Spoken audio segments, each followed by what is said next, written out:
बेहटोड़ स्थित सिद्धपीठ बालाजी धाम में 14वां वार्षिक उत्सव के द्वितीय चरण के कार्यक्रमों में बल्ली पूजन किया गया, जिसमें बालाजी धाम के संस्थापक पंडित अतुल जोशी जी महाराज द्वारा आचार्य अमित भारद्वाज व आचार्य शुभम कौशिक द्वारा बल्ली पूजन विधि विधान के साथ कराया गया।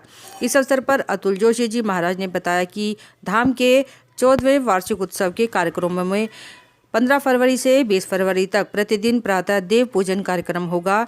16 फरवरी को विश्वविख्यात सुंदरकांड वक्ता श्री अजय कौशिक के द्वारा संगीत में सुंदरकांड किया जाएगा। 17 फरवरी को भूतेश्वर महादेव मंदिर में बालाजी महाराज की नगर भ्रमण यात्रा गौशाला रोड खुमरान पुल बेहटोड़ से होते हुए बालाजी धाम पहुंचेगी। इसके पश्चात विशाल भंडारे का आयोजन किया जाएगा और बालाजी दरबार में हनुमान जी महाराज का चल प्रतिष्ठित स्वरूप पर विराजमान होकर भक्तों को आशीर्वाद प्रदान करेगा।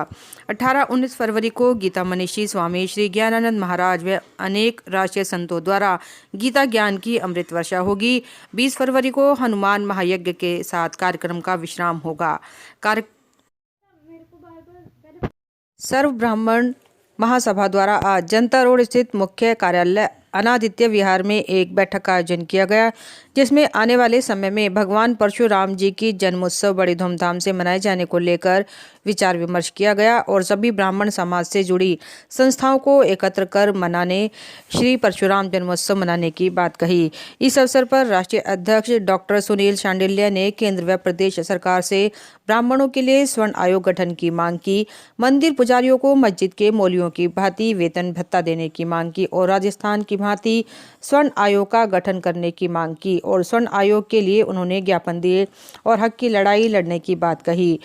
कार्यक्रम में मुख्य रूप से श्रीकांत शर्मा, दीपक शर्मा, पंडित पवन शर्मा, आधार भारद्वाज, दिव्यांश, पंडित पंकज, पंडित सुनील शास्त्री, गिरीश शर्मा, मनोज शर्मा, सुभाष शर्मा के अलावा अन्य लोग भी मौजूद रहे। आज सर्व भारतीय ब्राह्मण महासभा के सभी पदाधिकारियों की सहारनपुर में गोष्ठी आवश्यक सूचना पर बुलाई गई। उसका मूलभूत कारण है समाज में एकजुटता ना होना। रोज़ मैं 3-4 दिन से देख रहा हूँ, क्योंकि हमारा संगठन अराजनीतिक है, राजनीतिक रूप से इसे अलग अलग जगह बांटा जा रहा ब्राह्मणों को। चुनाव से पहले तो कहीं नहीं था ब्राह्मण, अब सब जगह ब्राह्मण है और 14 तारीख तक के लिए है। फिर दूसरे चरण का चुनाव होगा, फिर वहाँ 14 तारीख के लिए होगा अगली। तो कुल मिला के आज हमारा निर्णय लिया गया है संगठन को, क्योंकि कोरोना काल में सब अपने घरों में बीमारियों में सब व्यस्त थे।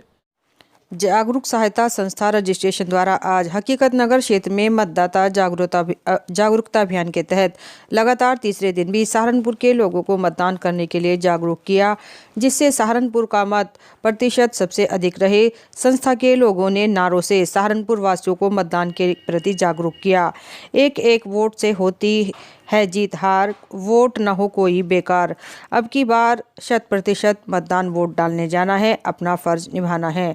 मतदाताओं को 14 फरवरी को वोट डालने के लिए इस कार्यक्रम में संस्था संस्थापक गौरव सुखीजा, महानगर अध्यक्ष राजेंद्र चावला, महिला विंग अध्यक्ष पूनम बाली, महिला विंग उपाध्यक्ष मनीषा शर्मा, SP कौर, आंचल अरोड़ा, महासचिव दीपक अरोड़ा, राहुल शर्मा, मोन्टू कालड़ा, नरेश हांडा, राजेश गुप्ता, मोनू माथुर मौजूद रहे।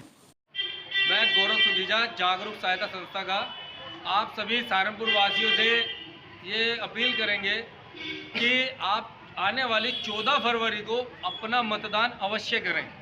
ये आपका लोकतांत्रिक अधिकार है, आप इससे वंचित ना रहें। और जितने भी युवा हैं जिनका वोट इस साल बना है, वो वोट करने अवश्य जाएं।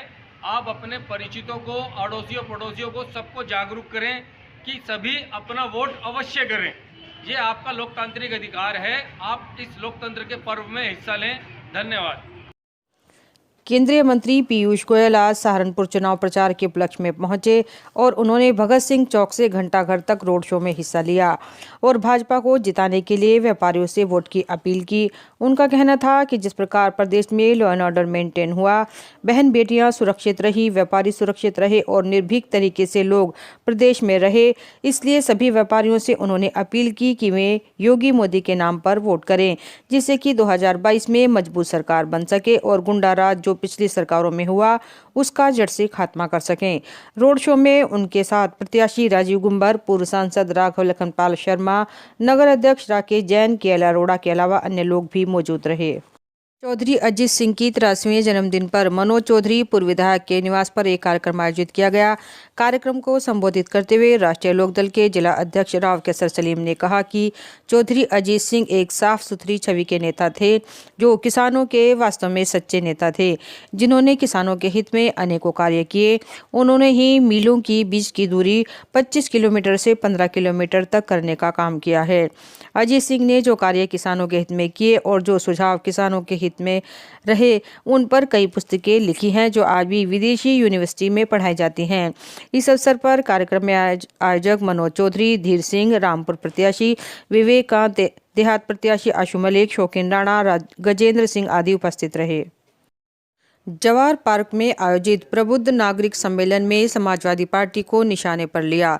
पीयूष गोयल ने 2017 से पहले की समाजवादी सरकार का जिक्र करते हुए बताया कि उस दौर में किस तरह से व्यापारियों को गुंडा टैक्स देना पड़ता था, दिन दिहाड़े भरे बाजार में व्यापारियों की हत्या कर दी जाती थी। लेकिन अब योगी सरकार में अपराधी खुद को जेल के अंदर ज़्यादा सुरक्षित मान रहे हैं। हालत यह है कि अपराधी अब बेल कराने से भी कतरा रहे हैं। केंद्रीय मंत्री सहारनपुर के समाजवादी प्रत्याशी का जिक्र करते हुए उन्होंने कहा कि उन्होंने सहारनपुर में दंगा कराने वाले को पार्टी में शामिल कराकर यह साबित कर दिया कि वे किसके साथ हैं। पीयूष गोयल ने कहा कि आपका प्रधानमंत्री 24 घंटे देश के लिए सोचता है, ऐसा प्रधानमंत्री इस देश को दोबारा नहीं मिलेगा।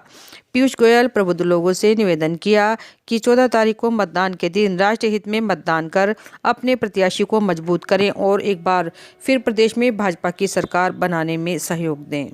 नरेंद्र मोदी जी के प्रेरणा से माननीय योगी आदित्यनाथ जी के नेतृत्व में उत्तर प्रदेश में जो जन सैलाब चारों ओर देखने को मिल रहा है, हम जिधर जा रहे हैं, जिस प्रकार से लोग उनके काम की तारीफ कर रहे हैं, उन्होंने जिस प्रकार से कानून व्यवस्था को पुनः स्थापित किया, 100% लोग कमल को वोट दे रहे हैं, 100% लोग एक ईमानदार अच्छी सरकार चाहते हैं और भारतीय जनता पार्टी पिछले वर्ष से अधिक सीट लेके इस बार विजय प्राप्त करेगी। सर, एक सवाल है यहाँ के लोगों का, यहाँ पिछले 30-40 साल से कपड़ा मिल बंद पड़ी है।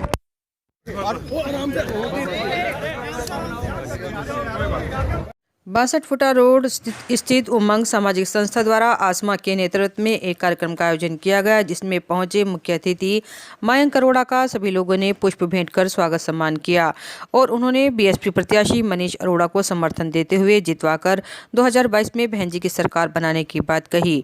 इस बारे में मयंक अरोड़ा ने बताया कि हम लोग ऐसी महिलाओं को रोजगार देंगे जिनके घरों में आर्थिक तंगी है और उन्होंने महिलाओं से निवेदन किया है कि वह काम करना चाहती हैं तो उनकी फैक्ट्री में अपना इंटरव्यू देकर कार्य प्रारंभ कर सकती हैं। कार्यक्रम में सैकड़ों की संख्या में महिलाएं मौजूद रही।